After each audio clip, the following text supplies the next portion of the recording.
So how important would you place this emphasis on a holistic development as a coach and looking at your players as people and not necessarily just as players? Is there maybe any tips or tricks or conversation starters to help them better understand of who their players are as people and not just as athletes?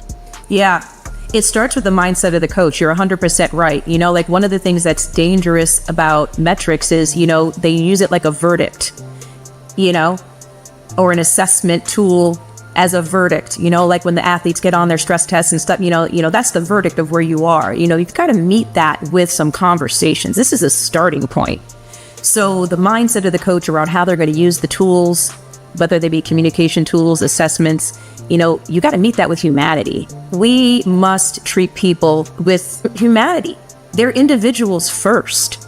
They're not an athlete first. They're a human being first. So treat their well-being and their individuality first. Tailor each coaching plan to the individual, to the athlete, which means it requires you to get to know your athlete. Get to know the person you're coaching on a really human level. What makes them tick? What drains them? What energizes them? What are they working towards? What is their vision for their life? What are they afraid of? What do they want to accomplish? What tools and gaps, are there? What can you eliminate for them to help them bridge the gap from where they are?